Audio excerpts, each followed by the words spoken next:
Welcome back to History in Brief. Today's topic, the Beatles in India.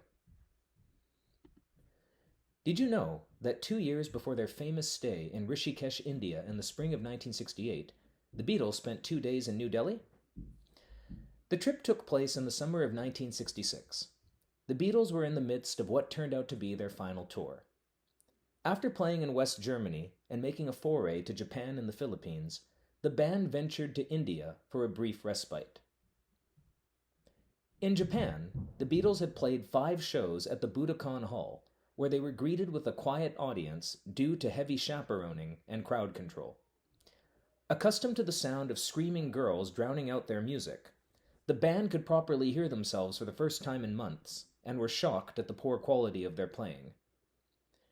In the Philippines, after the band played 2 shows at Rizal Memorial Hall, it was erroneously reported that they snubbed First Lady Imelda Marcos by declining to attend a reception the Marcos family had organized in the Beatles' honor. The story spread through the country like wildfire, and as the band and its entourage made their way to the airport, they were at the mercy of an angry crowd.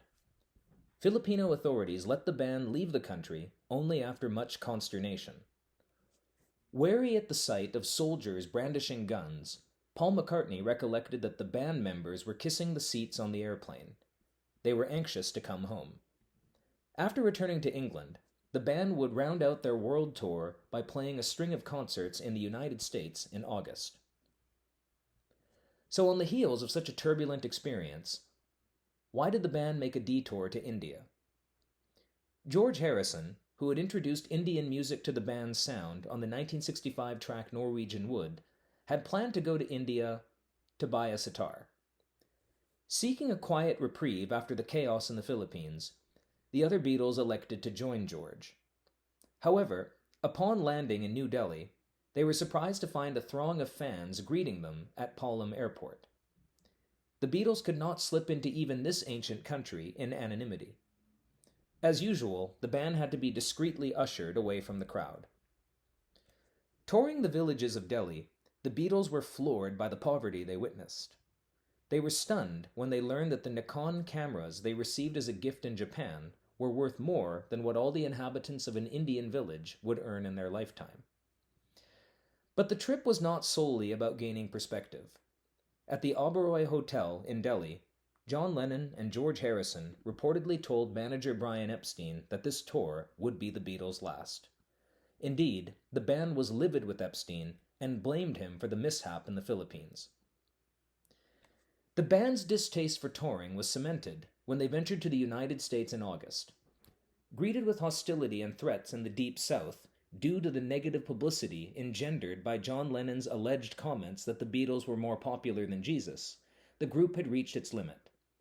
After playing Candlestick Park in San Francisco on August 29, 1966, the Beatles would never tour again, becoming a studio-only band. Though the Beatles spent no more than 48 hours in India, their brief stopover gave them pause and reflection in the midst of a storm. They were beleaguered and knew that touring had run its course. Though Beatlemania had not entirely waned, the band had outgrown its image as lovable mop-tops and had to transition to the next phase of their career. This meant no more touring. And a trip that began with the modest goal of George Harrison obtaining a sitar blossomed into the band's full-fledged immersion in Indian culture. Harrison introduced further Indian instrumentation on 2 tracks from the band's forthcoming 1967 record, Sgt. Pepper's Lonely Hearts Club Band. And the stage was set for the band's extended and far more well-documented stay in Rishikesh, India in early 1968. Thank you for watching, and please subscribe for more historical content.